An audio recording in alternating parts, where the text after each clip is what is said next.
புதிய பெனியல் கிறிஸ்து சபை வழங்கும் பலத்தின் மேல் பலம் நேரம். தேவ செய்தி பேராயர் யோபு அவர்கள்.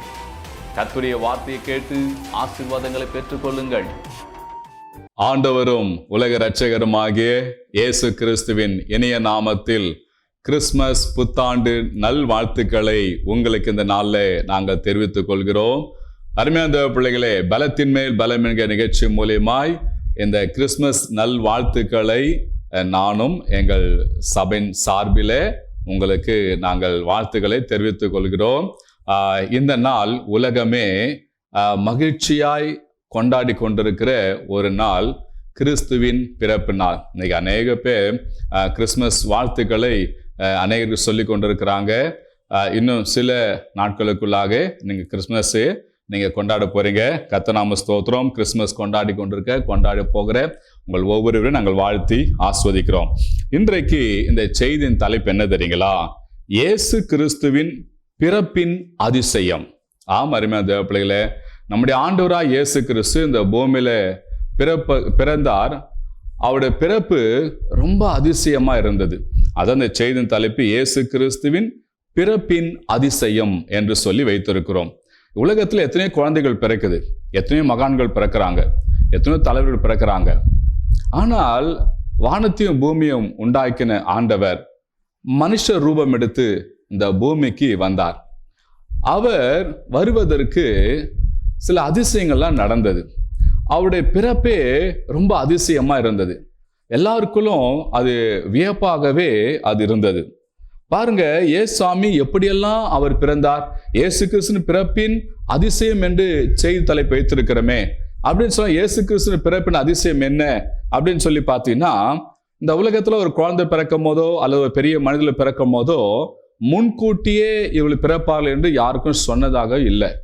ஆனால் ஆண்டவர் இயேசு கிறிஸ்து இந்த பூமியில வந்து அவர் பிறக்க போகிறார் என்பதை குறித்து முன்னதாகவே அறிவிக்கப்பட்டிருக்குது. இந்த ஒரு 7 காரியங்கள் பிறப்பதற்கு முன் அறிவிக்கப்பட்டவர். அதனால்தான் அவர் அதிசயமானவர்.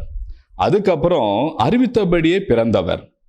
3வது, அநேகருக்கு சந்தோஷம் உண்டாகும்படி பிறந்தவர். அடுத்தது, எல்லாரும் ரட்சிப்பதற்காக பிறந்தவர். அடுத்தது, உங்களோடு கூட இருக்க அவர் பிறந்தார். அதுக்கப்புறம் 6வது, உங்களுக்கு ஒரு ஸ்தலத்தை ஆயத்தம் பண்ண அவர் பிறந்தார். அடுத்தபடியாக பரலோகத்திற்கு நம்மை அழைத்து செல்வதற்காக அவர் பிறந்தார். அப்ப இயேசு கிறிஸ்து அவர் பிறப்பதற்கு ஒரு நோக்கம் இருந்தது, ஒரு திட்டம் இருந்தது. அதை முன்கூட்டியே அவர் சொல்லியபடியே அவர் அதை செய்து அழகா முடித்தார்.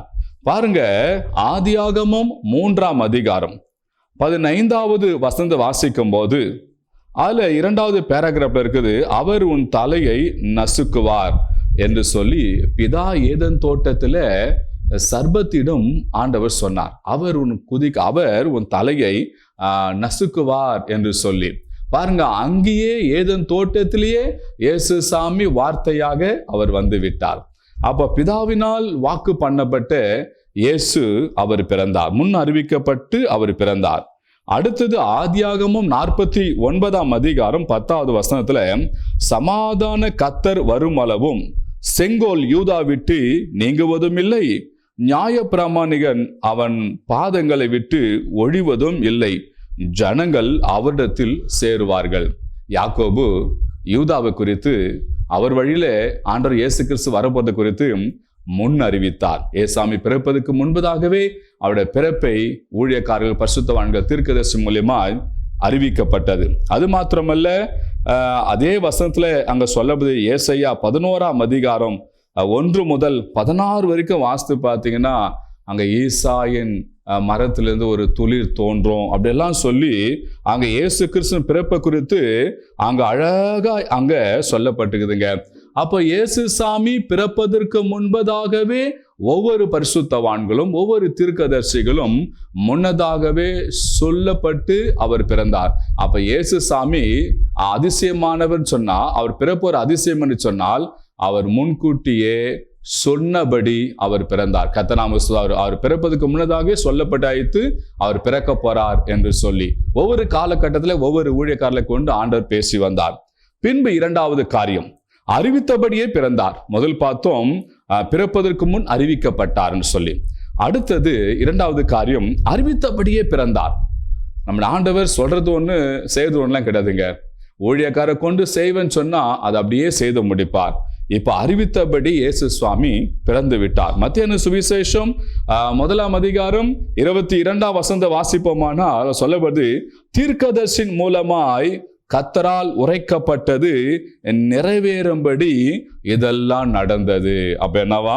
அப்ப தீர்க்கதரிசி மூலமாய் கர்த்தரால் உரைக்கப்பட்டது இதெல்லாம் நடந்தது. அவர் இப்படி பிறப்பார், இந்த இடத்துல பிறப்பார் என்பதெல்லாம் குறித்து தீர்க்கதரிசனம் உரைக்கப்பட்டது, அது நிறைவேறும்படி அது நடந்தது. அடுத்தபடியாக பார்த்தீங்கன்னா லூக்கா எழுதின சுவிசேஷம் 1 அதிகாரம் அதுல 73வது வசனத்தை நம்ம வாசிப்போமானால், ஆதி முதற் கொண்டிருந்த தம்முடைய பரிசுத்த தீர்க்கதரிசியின் வாக்கினால் தாம் சொன்னபடியே தமது ஜனத்தை ரட்சித்து மீட்டு கொண்டு நம்முடைய சத்துருக்களின் நம்மை பகைக்கிற யாவருடைய கையினின்றும் நம்மை ரட்சிக்கும்படிக்கு நம்முடைய தாசனாகிய தாவீது வம்சத்திலே நமக்கு இரட்சணை கொம்பை ஏற்படுத்தினார். கர்த்தர் நாமத்துக்கு மகிமை உண்டாவதாக. என் அன்பு தேவ பிள்ளைகளே, பாருங்க, இங்க சகரியா என்கிற நல்ல ஒரு தேவ ஊழியக்காரன் மூலியமாய் ஆண்டவர் தமது வார்த்தையை சொன்னதை அப்படியே அங்க நிறைவேற்றி கொடுத்திருக்க. ஆதி முதற் கொண்டிருந்த தம்முடைய பரிசுத்த தீர்க்கதரிசியின் வாக்கினால் தாம் சொன்னபடியே அதை நிறைவேற்றி அவர் முடித்திருக்கிறார். அப்போ ஆண்டவர் இயேசு கிறிஸ்து பிறப்பதற்கு முன்னே அறிவிக்கப்பட்டார். அப்போ இயேசு கிறிஸ்து பிறப்பு அதிசயம் தானே. அடுத்தது அறிவித்தபடியே அவர் பிறந்தார். அப்ப இயேசு கிறிஸ்துவின் பிறப்பு அதிசயம் தானே. அடுத்தபடியா மூன்றாவது, அநேகருக்கு சந்தோஷத்தை உண்டாக்கும்படி அவர் பிறந்தாருங்க. பாருங்க, இன்னைக்கு உலகத்துல யாரும் எப்படி பிறக்கிறாங்க, ஆனா இயேசு கிறிஸ்து பிறந்தது அநேகருக்கு, உலகத்துல இருக்கிற அநேகருக்கு, அதாவது வாழ்ந்து கொண்டிருக்கிற இனி வரப்போகிற எல்லாருக்கும் சந்தோஷம் உண்டாக்கும்படிதான் அவர் பிறந்தார். அந்த மூன்றாவது காரியம் பாருங்க, அநேகருக்கு சந்தோஷம் உண்டாக்கும்படி அவர் பிறந்தார். லூக்கா 2 அதிகாரம் 10 வசனம் 11 வசனம், இன்று கர்த்தராகிய கிறிஸ்து என்னும் இரட்சகர் உங்களுக்கு தாவீதின் ஊரில் பிறந்திருக்கிறார். அதுல 10 வசனத்தை வாசிக்கும் போது சொல்லப்படுது, தேவதூதன் அவளை நோக்கி, பயப்படாதிருங்கள், இதோ எல்லா ஜனத்துக்கும் மிகுந்த சந்தோஷத்தை உண்டாக்கும் நற்செய்தி உங்களுக்கு அறிவிக்கிறேன். என்ன நற்செய்தி? இயேசு கிறிஸ்து பிறந்து விட்டார். இதுதாங்க. ஏன்னா இயேசு கிறிஸ்து என்று சொன்னாலே அபிஷேகம் பண்ணப்பட்டவர், கர்த்தர் ஸ்தோத்திரம். அது எல்லா ஜனத்துக்கும் மிகுந்த சந்தோஷமா. என்ன சந்தோஷம்? இன்று கர்த்தராகிய கிறிஸ்து என்னும் இரட்சகர் உங்களுக்கு தாவீதின் ஊரில் பிறந்திருக்கிறார். கர்த்தராகிய கிறிஸ்து என்னும் இரட்சகர், விடுவிக்கிறவர், காப்பாற்றுகிறவர், அவர் பிறந்து விட்டார். அப்ப இயேசு கிறிஸ்து அவர் பிறந்தது எப்படி அதிசயம் சொல்லி பார்த்தீங்கன்னா, எல்லாருக்கும் சந்தோஷம் உண்டாக்கும்படி பிறந்தார். அப்ப இயேசு கிறிஸ்து பிறப்பு அதிசயம் தானே. கர்த்தர் ஸ்தோத்திரம். அடுத்தது நான்காவது, எல்லாரும் ரட்சிப்பதற்காக இயேசாமி பிறந்தார். நான்காவது காரியம், எல்லாரும் ரட்சிப்பதற்காக. மத்தேயு 1 அதிகாரம் 21 வசனம் சொல்லப்படுது, அவர் ஒரு குமாரனை, அவள் ஒரு குமாரனை பெறுவாள், அவருக்கு இயேசு என்று பெயரிடுவாயாக, ஏனெனில் அவர் தமது ஜனங்கள் பாவங்களை நீக்கி அவர்களை ரட்சிப்பார். அப்ப அருமையான தேவ பிள்ளைங்களே, பாவத்திலும் சாபத்திலும் அடிமைத்தனத்திலும் இருக்கிற ஒவ்வொருவரையும் காப்பாற்றும்படி ரட்சிப்பதற்காக தான் இயேசு கிறிஸ்து அவர் இந்த பூமியில பிறந்தார். அப்ப இயேசு கிறிஸ்து பிறப்பு அதிசயம் தானே. கர்த்தர் நாமத்துக்கு ஸ்தோத்திரம். அடுத்த 5வது காரியம், உங்களோடு கூட இருக்க அவர் பிறந்தார். யாரோடு இருக்க? உங்களோட, உன்னோடு கூட இருக்க அவர் பிறந்தார். அங்க சொல்ல மத்தேயு சுவிசேஷம் 1 அதிகாரத்தை நம்ம வாசிப்போமானால், அங்க மத்தேயு சுவிசேஷம் 1 அதிகாரம் 23 வசனத்துல பாருங்க, இம்மானுவேல் என்ற ஒருவர் பிறப்பார் என்று சொல்லி அதுல சொல்லப்பட்டிருக்குது. அந்த வசனத்தை வாசிக்கும் போது மத்தேயு சுவிசேஷம் 1 அதிகாரம் 23 வசனத்தை வாசிப்போமானால், அவன் இதோ ஒரு கன்னிகை கர்ப்பவதியாகி ஒரு குமாரனை பெறுவாள், அவருக்கு இம்மானுவேல் என்று பெயரிடுவார்கள் என்று சொன்னான். இம்மானுவேல் என்பதற்கு சோத்திரம். கர்த்தர் நாமத்துக்கு மகிமை உண்டாவதாக. அருமையான தேவ பிள்ளைகளே, 23 அவன் இதோ ஒரு கன்னிகை கர்ப்பவதியாகி ஒரு குமாரனை பெறுவாள், அவருக்கு இம்மானுவேல் என்று பெயரிடுவார்கள் என்று சொன்னான். கர்த்தர் நாம ஸ்தோத்திரம். அல்ல சொல்ல, இம்மானுவேல் என்பதற்கு தேவன் நம்மோடு இருக்கிறார் என்று அர்த்தமாம். கர்த்தர் நாம ஸ்தோத்திரம். அன்பு தேவ பிள்ளைகளே, அப்போ ஆண்டவர் நம்மோடு கூட இருக்க இம்மானுவேல் என்கிற தேவன் நம்மோடு பிறந்திருக்கிறான்.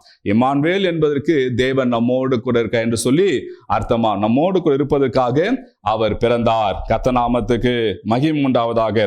அடுத்தது 6வது காரியம், உங்களுக்கு ஒரு ஸ்தலத்தை ஆயத்தப்படுத்த அவர் பிறந்தாருங்க. கர்த்தர் நாமத்துக்கு ஸ்தோத்திரம். பரலோகத்துல அநேக இடங்கள் உண்டு, ஆனால் உங்களுக்கு என்று விசேஷமா ஒரு இடத்தை ஆயத்தப்படுத்த அவர் பிறந்தார். யோவான் 14ஆம் அதிகாரத்துல அதுல 2ஆம் வசனத்தை பார்த்தீங்கன்னா, என் பிதாவின் வீட்டில் அநேக வாசஸ்தலங்கள் உண்டு, அப்படி இல்லாதிருந்தால் நான் உங்களுக்கு சொல்லியிருப்பேன், ஒரு ஸ்தலத்தை உங்களுக்காக ஆயத்தம் பண்ண போகிறேன். பாருங்களேன், பரலோகத்துல ஆண்டவர் உங்களை தன்னந்தனியா விட விருப்பம் இல்லை.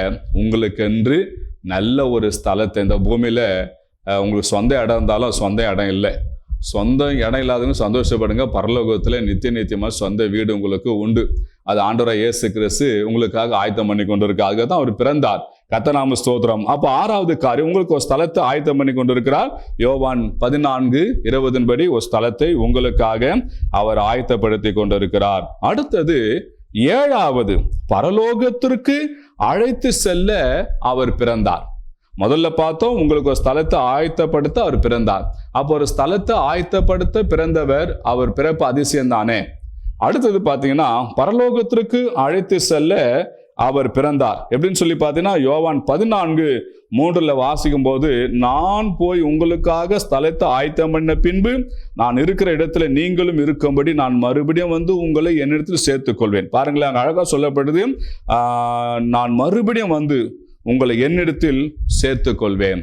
என் அன்பு தேவ பிள்ளைகளே, நான் உன்னை விட்டு விலகுவதும் இல்லை, உன்னை கை விடுவதில்லை சொன்ன வார்த்தையின்படி ஆண்டவர் பாருங்களேன், அவர் சொல்றாரு, நான் வந்து உங்களை அழைத்து செல்வேன். அப்ப ஆண்டவர் பரலோகத்திற்கு அழைத்து செல்லும்படி அவர் பிறந்தார்.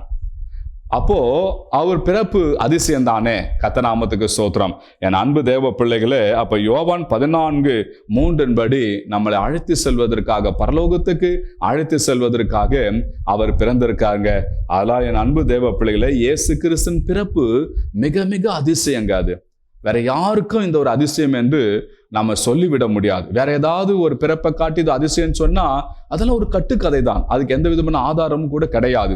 ஆனா வேத ஆதாரங்கள் உண்டு. இயேசுசாமி பிறந்ததுக்கு, இயேசுசாமி பிறந்ததுக்கான எல்லா அடையாளங்களும் எல்லா ஆதாரங்களும் இருக்கிறது. கர்த்தர் நாமத்துக்கு ஸ்தோத்திரம். அப்போ ஆண்டவராகிய இயேசு கிறிஸ்து பிறப்பு ஒரு அதிசயம். ஆனா இந்த கிறிஸ்துமஸ் நாட்களில நீங்க நம்ம ஆண்டவர் இயேசு கிறிஸ்துவின் பிறப்பை சாதாரண என்று நினைத்து விடாதீங்க. அது ஏதோ ஒரு கொண்டாடுற ஒரு பண்டிகை நினைத்து விடாதீங்க. இயேசு கிறிஸ்துவின் பிறப்பை நன்கு அறிந்து கொள்ளுங்க. அப்பதான் நீங்க மற்றவர்களுக்கும் சொல்ல முடியும், இயேசு கிறிஸ்து சாதாரண அவர் தெய்வம் அல்ல, அவர் முன் அறிவித்தபடி அவர் பிறந்தார். அடுத்தபடி அறிவித்தபடியே அவர் பிறந்தார். அடுத்தபடி அநேகருக்கு சந்தோஷம் உண்டாகும்படி அவர் பிறந்தார். அதுக்கப்புறம் எல்லாருக்கும் ரட்சிப்பு உண்டாகும்படி அவர் பிறந்தார். அடுத்தது உங்களோடு இருக்கும்படி அவர் பிறந்தார். அடுத்தது உங்களுக்கு ஒரு ஸ்தலத்தை ஆயத்தப்படுத்தும்படி அவர் பிறந்தார். அடுத்தது பரலோகத்திற்கு அழைத்து செல்ல அவர் உங்களுக்காக பிறந்திருக்கிறார்.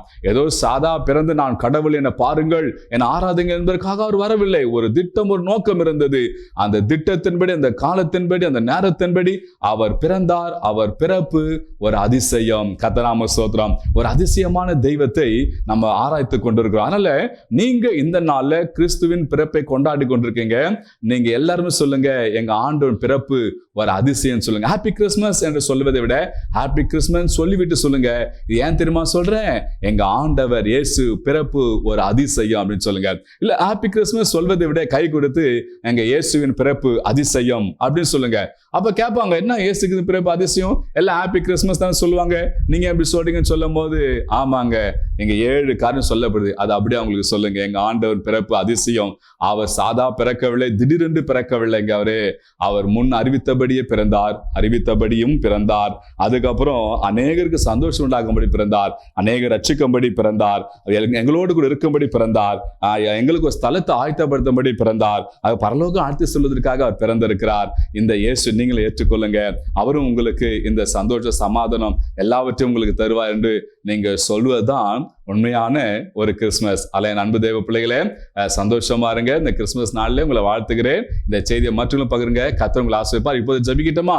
எங்கள் அன்பின் பரலோக பிதாவே, ஏசப்பா, இந்த கிறிஸ்துமஸ் நாள்ல வார்த்தை கேட்ட உங்களுடைய பிள்ளைகளுக்காக நான் ஜெபிக்கிறேன். உங்களுடைய பிள்ளைகள் வாழ்க்கையில ஏசப்பா சந்தோஷ சமாதானம் உண்டு பண்ணுங்க சுவாமி. இந்த கிறிஸ்துமஸ் நாட்களில் எந்தெந்த பிள்ளைகள் துக்கப்பட்டிருக்காங்களோ, வேதனையோடு இருக்கிறாங்களோ, கவலையோடு இருக்கிறாங்களோ, கர்த்தாவே ஏசப்பா, இந்த பிள்ளைகள் ஒரு விஷயம் நோக்கி பார்த்து ஆண்டவரே, நீங்க அநேக ஜனங்களுக்கு மிகுந்த சந்தோஷம் சந்தோஷம் உண்டாக்கும்படி பிறந்தீங்க. அந்த சந்தோஷம் பிள்ளைகள் வாழ்க்கையில உண்டாகணும் சுவாமி. இன்றைக்கு ஏற்றுக்கொண்டிருக்கிறோம், நம்பிக்கொண்டு ஒரு பிள்ளைகள் துக்கமா இருக்க கூடாது ஐயா. இந்த பிள்ளைகளுக்கெல்லாம் சந்தோஷ சமானத்தை ஏற்படுத்தி கொடுங்க சுவாமி. முன் அறிவித்தபடி பிறந்தவரே இதோ சுவாமி எல்லாரும் வாழ்க்கையில மகிழ்ச்சி உண்டாகும்படி ஒவ்வொரு ஆஸ்வதிப்பிறாக பலப்படுத்தி காத்துக்கொள்ளுங்க. உயிர் தெழுந்த இயேசு கிறிஸ்து நாமத்தில் ஜெபிக்கிறோம் ஜீவனுள்ள நல்ல பிதாவே. ஆமேன், ஆமேன், ஆமேன். என் அன்பு தேவ பிள்ளைகளே, இந்த செய்தி ஒருவேளை உங்களுக்கு சொல்ல தெரியல அப்படின்னா இந்த வீடியோவை இதை மற்றவங்களுக்கு நீங்க ஷேர் பண்ணுங்க, ஒரு ஊழியமா கருதி செய்யுங்க. கர்த்தர் உங்களை ஆசீர்வதிப்பார். God bless you. Happy Christmas.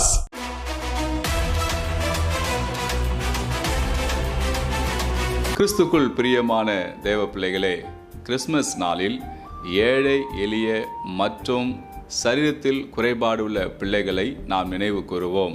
அது மாத்திரமல்ல, வட இந்தியா பகுதிகளில் கிராமங்களிலே ஊழியம் செய்கிற மிஷனரிமார்களையும் நாம் நினைவு கூறுவோம். இவர்களுக்கு நம்மால் முடிந்த உதவிகளை செய்து கிறிஸ்மஸ் நாளில் நாம் இவர்களை மகிழ வைப்போம். ஒரு பிள்ளைக்கு ஆகும் செலவு ரூபாய் 700. ஒரு மிஷனரி குடும்பத்திற்கு ஆகும் செலவு ரூபாய் 3000. உங்கள் உதவிகளை அனுப்ப வேண்டிய முகவரி new Peniel Christ church ministry, number 107, Nehruji Jyothi Nagar, 2nd street, Ayanavaram, Chennai 23.